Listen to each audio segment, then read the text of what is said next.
तो एक ऐसा संभाग, जिस संभाग की बड़ी मांग थी कि किस तरीके से रोजगार के जो अवसर हैं यहाँ पे बेहतर हों, किस तरीके से जो यहाँ के प्राकृतिक संसाधन हैं उनको उपयोग में लाके किस तरीके से यहाँ पे जो कंपनियाँ हैं, उत्पाद की जो फैक्ट्रियाँ हैं वो लगे, लोगों को रोज़गार मिले, इन सब के बीच जिस तरीके से रीजनल इंडस्ट्रियल कॉन्क्लेव का आयोजन होने जा रहा है, निश्चित रूप से इस क्षेत्र के लिए और ख़ासतौर से हम शहडोल संभाग की बात करें तो तीनों जो ज़िले हैं उनको खासा लाभ होने वाला है।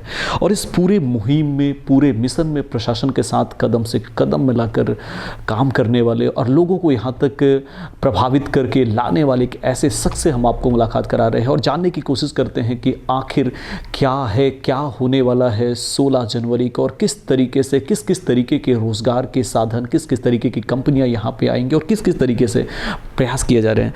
हमारे साथ मौजूद हैं नगर के प्रतिष्ठित चार्टर्ड अकाउंटेंट, समाज सेवी सुशील सिंघल सर। सिंघल जी, बहुत बहुत स्वागत है आपका हमारे इस विशेष कार्यक्रम में। और सर्वप्रथम तो हमारे जो श्रोता हैं, हमारे जो दर्शक हैं, उनको बताएं कि आखिर ये जो इंडस्ट्रियल कॉन्क्लेव होता क्या है और क्या उद्देश्य है और किस तरीके से शहडोल के लिए इसका लाभ, हम दूरगामी लाभ देख पा रहे हैं। देखिए, अभी तक क्या होता था, उद्योगपतियों को बुला करके जो मीट हुआ करती थी वो तकरीबन भोपाल और इंदौर तक सीमित रहती थी। बिल्कुल। लेकिन हमारे जो वर्तमान मुख्यमंत्री हैं डॉक्टर मोहन यादव जी, तो उनकी एक प्रयास है कि हर संभाग में उनको ये औद्योगिक मीट करानी है। बिल्कुल। तो इस तरह की 6 औद्योगिक मीट पहले हो चुकी हैं, जिसमें अभी लेटेस्ट हम बात करें तो नर्मदापुरम में हुई थी, उसके पहले रीवा में हुई थी, उसके पहले सागर में हुई थी और 6 मीट इस तरह से हो चुकी हैं।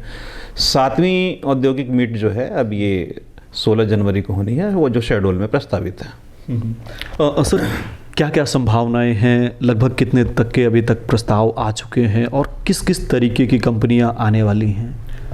देखिए, जो इन्वेस्टमेंट की बात हम करें तो वैसे तो देखा जाए एक निरंतर प्रोसेस है इन्वेस्टमेंट, क्योंकि एक दिन में होता नहीं है और कहने से तुरंत भी नहीं होता है। लेकिन औद्योगिक मीट से एक माहौल बनता है। उस माहौल में जो हम लोगों ने प्रस्ताव आमंत्रित किया सरकार ने, तो अभी तक शहडोल में करीब 32 से लेकर 33,000 करोड़ के प्रस्ताव आ चुके हैं, जिसमें सीमेंट कंपनीज हैं, पावर सेक्टर के लोग हैं, सोलर पावर के लोग हैं और वुड इंडस्ट्रीज से रिलेटेड लोग हैं। इस तरह से कई अलग अलग डिफरेंट इंडस्ट्रीज से लोग आए हैं और उन्होंने सरकार को प्रस्ताव दिए हैं कि वो शहडोल ज़िले में इन्वेस्टमेंट करना चाहते हैं, या कहना चाहिए शहडोल संभाग में इन्वेस्टमेंट करना चाहते हैं। बिल्कुल बिल्कुल।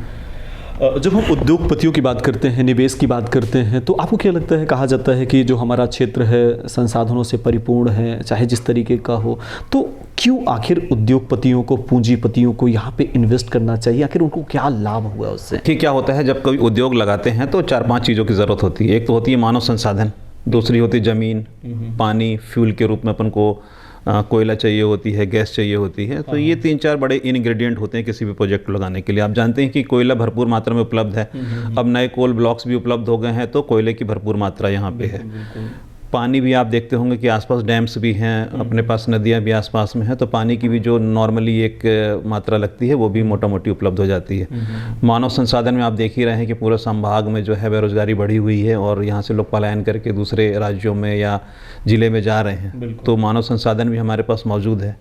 ज़मीन भी आप देख रहे होंगे कि जिस तरह की ज़मीन ये आदिवासी इलाके में, दूरगामी क्षेत्रों में अगर हम देखें तो ज़मीन भी बहुत सस्ती है। तो जहाँ ज़मीन सस्ती हो, मानव संसाधन उपलब्ध हों, कोयले के रूप में एक अच्छा फ्यूल उपलब्ध हो, तो वहाँ प्रोजेक्ट की संभावना बहुत बनती है। और मुझे लगता है कि यहाँ पे लागत जो है किसी भी उद्योगपति के लिए वो मिनिमम होनी चाहिए, क्योंकि कम से कम लागत पे अपना प्रोजेक्ट यहाँ लगा सकता है। ये एक आकर्षण की चीज़ है शहडोल में। बिल्कुल। एक और आरोप हमेशा लगते आ रहे हैं शहडोल को लेकर के, जब भी कोई कंपनियाँ आती हैं, फैक्ट्रीज आते हैं, प्रोजेक्ट आते हैं, तो यहाँ के जो प्राकृतिक संसाधन होते हैं उनका दोहन तो होता है, उपयोग होता है, लेकिन उसका यूटिलाइजेशन और उसकी उपयोगिता आम जनता को नहीं मिल पाती है, क्षेत्र को नहीं मिल पाता है। आपको क्या लगता है? नहीं, मुझे लगता है कि ये बहुत तार्किक बात नहीं है, क्योंकि जो संसाधन है वो तो देश के होते हैं। इसलिए लगता जरूर है कोई चीज़, प्रोडक्ट आपके ज़िले में होता है तो कोई प्रोडक्ट दूसरे ज़िले में होता है या दूसरे राज्य में होता है, तो उस राज्य के प्रोडक्ट को हम इस्तेमाल करते हैं तो हमारा प्रोडक्ट दूसरा राज्य इस्तेमाल करेगा। तो हम तो मतलब मैं तो हमेशा अगर बात करता हूँ तो कंट्री फर्स्ट की बात करता हूँ, तो मुझे नहीं लगता। और अगर रोज़गार की बात भी करें तो स्थानीय लोगों को उसमें रोज़गार भी मिलता है। अब हमें कोई स्पेशलाइज्ड व्यक्ति चाहिए होता है, अलग अलग फील्ड का, वो इंजीनियरिंग हो, मेडिकल हो, अन्य फील्ड हो, तो उसके लिए स्पेशलाइज्ड लोग आते जाते हैं, तो वैसा ही उल्टा भी है कि शहडोल जिले के बहुत स्पेशलाइज लोग बाहर काम कर रहे हैं। तो ये तो एक देश की बात है और इस देश के ही लोग हैं। लेकिन फिर भी अगर हम औसतन बात करें तो ये आदिवासी बाहुल्य क्षेत्र है, लोग कम पढ़े लिखे हैं, लेबर वर्ग के लोग ज़्यादा हैं, दूर दराज दूसरे प्रदेश में जाते हैं, उनके लिए किस तरीके के प्रोजेक्ट ज़्यादा उपयोगी आपके लिहाजे से? देखिए, कोई भी प्रोजेक्ट होता है तो उसमें वर्कर्स की रिक्वायरमेंट तो होती ही है। बिल्कुल। और वर्कर्स की रिक्वायरमेंट कभी भी कोई भी कंपनी बाहर से ला के नहीं करती, क्योंकि उनको कॉस्टली पड़ता है। तो हम आदिवासी की बात करें या गैर आदिवासी की बात करें, जब भी कोई शहडोल में प्रोजेक्ट लगेगा तो वर्कर्स तो नॉर्मली शहडोल के ही इन्वॉल्व होते हैं उसमें, और इनडायरेक्टली भी बहुत सारे लोगों को रोजगार मिलता है उससे। मुझे लगता है एक बहुत अपार संभावना है अगर ये 32,000 करोड़ की इन्वेस्टमेंट आ गई। अभी 2-3 पाइपलाइन में और भी हमारे पास पावर प्रोजेक्ट चल रहे हैं और हो सकता है ये फिगर 50,000 करोड़ तक भी पहुंच जाए। तो ये 50,000 करोड़ रुपए अगर आने वाले 3-4 साल में भी शहडोल में इन्वेस्ट हो जाएंगे तो मुझे लगता है कि 10 से लेकर के 20,000 लोगों के लिए रोजगार उत्पन्न होगा डायरेक्टली, और इतने ही लोगों के लिए इनडायरेक्टली रोजगार उत्पन्न हो जाएगा। आप लगातार काम भी कर रहे हैं प्रशासन के साथ मिलके, किस किस तरीके से प्रयास किए जा रहे हैं लोगों को यहाँ लाने के लिए, और जो सबसे बड़ा एक सफलता की बात करें, हम प्रपोजल की बात करें, प्रस्ताव की बात करें, जो सबसे ज़्यादा अगर लागत की बात करें तो ऐसे कौन कौन से प्रोजेक्ट हैं? देखिए, सबसे पहले तो धन्यवाद करना चाहता हूँ यहाँ के अपने जो डीएम हैं डॉक्टर केदार सिंह जी का। जब से उनको पता लगा कि रीजनल इंडस्ट्रियल कॉन्क्लेव शहडोल में होने वाली है, तो उनके जितने भी सोर्सेस थे उन्होंने शहडोल जिले के लिए उसको लगाने के लिए भरपूर प्रयास किया। उन्होंने अडानी ग्रुप से बात की, उन्होंने अंबानी ग्रुप से बात की, उन्होंने जेके ग्रुप से बात की, उन्होंने टॉरेंट ग्रुप से बात की। ये मैं बड़े ग्रुप्स की बात कर रहा हूँ, और बहुत सारे छोटे छोटे ग्रुप से भी उन्होंने बात की। हमारे लिए हर इन्वेस्टर जो है एक वैल्यूएबल इन्वेस्टर है, चाहे वो 1 करोड़ रुपये लगा रहा हो, चाहे वो 20,000 करोड़ रुपये लगा रहा हो। तो अगर हम जैसे इन्वेस्टर की लिस्ट देखते हैं तो उसमें तकरीबन इस समय 150 से 200 लोग हैं जिन्होंने इन्वेस्टमेंट का प्रस्ताव दिया है। तो हम लोग सभी को बराबर का महत्व दे रहे हैं और सभी से रोजगार पैदा होने वाला है। और छोटी इन्वेस्टमेंट भी रोजगार पैदा करती है, बड़ी इन्वेस्टमेंट भी रोजगार पैदा करती है। पर निश्चित रूप से जिस बड़े ग्रुप से लग करके हमारे डीएम साहब ने बात की है और लोगों को रुझाया है, उनको खुद व्यक्तिगत ध्यान दिया है, उनसे पर्सनली बात की है, उससे एक माहौल क्रिएट हुआ है कि शहडोल में लोग इन्वेस्टमेंट करने आने को तैयार हैं। जब हम कॉन्क्लेव की बात करें, बात चल रही थी क्योंकि दूसरे जो बड़े बड़े शहर है वहाँ पे उद्योगपति आते हैं, उनको कई तरीके से वहाँ ज़्यादा सहजता होती है। शहडोल को लेकर बड़ी बात चल रही थी कि यहाँ पे इतना इन्वेस्टमेंट, इतने प्रस्ताव बहुत मुश्किल है। आपको क्या लगता है कि ये रास्ता कैसे आसान हो गया कि इतने सारे, मतलब अगर हम अभी की बात करें तो मध्य प्रदेश में सबसे ज़्यादा इन्वेस्टमेंट के प्रस्ताव अभी तक संभवतः आ चुके हैं? एक्चुअली जो इंडस्ट्रियल मीट है उसका पर्पज ही यही है, क्योंकि जब तक कोई मीट नहीं होती, उद्योगपतियों को बुलाया नहीं जाता है, तो हम अपने एरिया के बारे में उन्हें बता नहीं पाते। बिल्कुल। तो और पर्टिकुलर शहडोल में रीजनल इंडस्ट्रियल मीट की बात हुई तो हम लोग पहले दिन से ही लग गए थे इसको करने के लिए। हमने इस बात का इंतजार नहीं किया था कि यहाँ फाइनल होगी कि नहीं होगी, कौन सी डेट होगी, उससे पहले से तैयारी शुरू कर दी थी और बहुत सारे ग्रुप से बात करने हमने शुरू कर दिया था। और मैं निश्चित रूप फिर से एक बार कहूंगा कि अपने डीएम साहब ने जो काम किया इस बात को लेकर के वो वंडरफुल है। मतलब इतना मेहनत करके कोई अलग अलग उद्योगपतियों को समय लगाए, बात करे और फिर उनको बताने कि हमारे पास क्या उपलब्ध है और आपको क्या जरूरत होती है। तो दोनों में मैचिंग हो गई। अब दोनों में मैचिंग हुई तो स्वाभाविक रूप से उद्योगपति को लगता है कि कम लागत में जहां भी उद्योग लगा सकते हैं वहीं पे उद्योग लगाना चाहिए उनको। तो मुझे लगता है आने वाले दिन शहडोल को बहुत बिल्कुल बेहतर होगा। एक जो महत्वपूर्ण सवाल है, जब भी कोई उद्योगपति शहडोल आता है तो तमाम चीज़ें की ट्राइबल जिला है, यहाँ कोई अधिकारी भी नहीं आना चाहता, कभी कभी ऐसा भी होता है, पर आने के बाद कोई जाना भी नहीं चाहता, काफ़ी अच्छा इलाका है।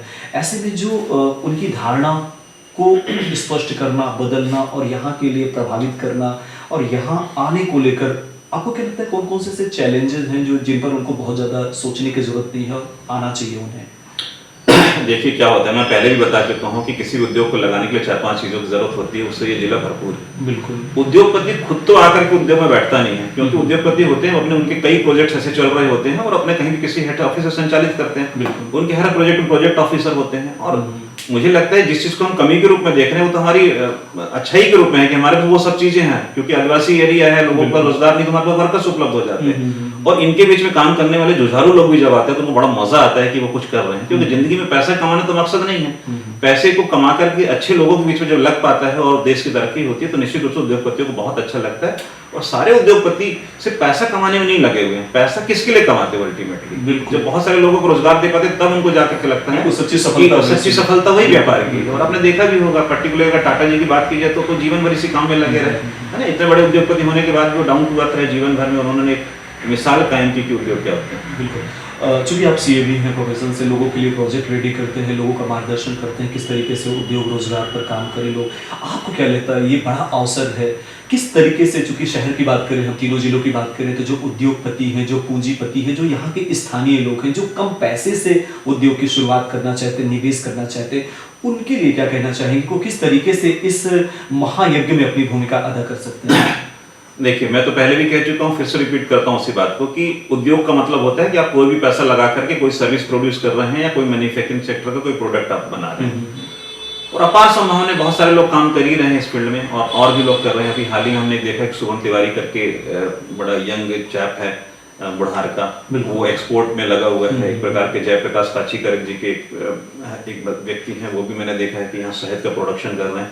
और इस तरह की बहुत छोटी छोटी शेडों में लगी हुई हैं। इस औद्योगिक कॉन्क्लेव होने से उन लोगों को बड़ा एक इंटरेस्ट आया है कि हम जो कर रहे हैं वो भी कहीं ना कहीं पब्लिसाइज होगा, लोगों को पता लगे कि हम काम कर रहे हैं। और उनको देखी शहडोल के और भी लोग जो है, शहडोल और आसपास के लोग इस उद्योग में अपने लगाना चाह रहे हैं और सबका वेलकम है। और मुझे लगता है सब लोग बेहतर कर रहे हैं। बिल्कुल बिल्कुल। आप चूंकि योग से भी संबंध रखते हैं, पतंजलि में भी थे और काफी करीबी माने जाते हैं स्वामी रामदेव जी के, आपको क्या लगता है किस तरीके से उनको यहाँ पे लाने की कोशिश की जाएगी और क्या उम्मीद होगी उनसे इन्वेस्टमेंट को लेकर? देखिए, वनोपज के मामले में और जड़ी बूटियों के मामले में आप जानते हैं कि हमारा शहडोल संभाग बहुत रिच है, लेकिन इसका उपयोग डायरेक्टली यहाँ पे नहीं हो पाया। यहाँ से लोग ट्रांसपोर्ट करके बाहर ले जाते हैं, और चाहे वो हिमालय हो, डाबर हो, बैद्यनाथ हो, सभी के यहाँ शहडोल के ये आयुर्वेदिक रिलेटेड जो रॉ मटेरियल शहडोल से जाता है।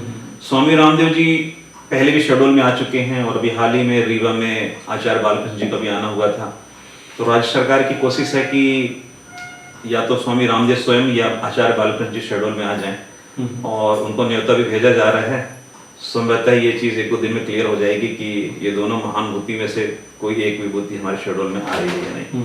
मुझे पूरी संभावना है कि बाबा रामदेव अगर नहीं भी समय निकाल पा रहे हैं तो आचार्य बालकृष्ण जी जरूर हमारे शहर में आने वाले हैं। बिल्कुल। अंतिम सवाल सर, किस तरीके से तीनों जिलों में उद्योग और जो इसका विस्तार है उसको समेटने की कोशिश की जाएगी? क्योंकि संभागीय मुख्यालय में ज़्यादा एक निश्चित रूप से क्रेज रहता है, लेकिन जो हमारे बाकी एक हिस्सा ही है, अगर दो जिलों की बात करें तो किस तरीके से पूरे संभाग को कोऑर्डिनेट किया जा रहा है? देखिए, हमारी संभाग के तो बहुत काम कर रहे हैं इसके ऊपर में, बराबर रिपोर्टिंग रख रही हैं, और बाकी हमारे जिले के कलेक्टर महोदय तो काम कर ही रहे हैं, लेकिन अन्य दोनों जिलों के कलेक्टरों ने भी अपने यहाँ मीटिंग्स ली हैं और उद्योगपतियों को बुलाया है।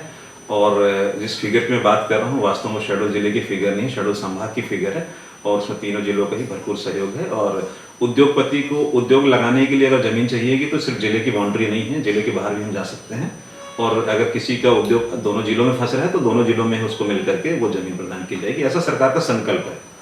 बिल्कुल। तो सरकार का एक ऐसा उद्देश्य और प्रशासन का एक ऐसा प्रयास, और उसके साथ साथ जिस तरीके से अभी सीएस साहब बता रहे थे कि लगातार जिस तरीके से इस पूरे क्षेत्र में, और खासतौर से एक बड़ी बात निकल के आ रही है कि 32,000 करोड़ रुपए, यानी कि अब ये मध्य प्रदेश में अब तक के जितने कॉन्क्लेव हुए हैं उनमें से सबसे बड़ा फिगर है, जो शहडोल के लिए चिंता का विषय था कि आखिर शहडोल में कौन निवेश करेगा। निश्चित रूप से ये बात लोगों के समझ में आई है कि जो यहाँ के संसाधन है, यहाँ का जो माहौल है, यहाँ की जो प्राकृतिक संपदा है, वो आने वाले उद्योग धंधे व्यापार के लिए कितना बेहतर हो सकता है। और कुछ ऐसे ही आसार समझ रहा है। ये सबसे बातचीत करने के लिए इस पूरे मुहिम पर कदम से कदम मिलाकर प्रशासन के साथ और शहडोल को बेहतर ले जाने के लिए आपका बहुत बहुत धन्यवाद। Thank you. धन्यवाद।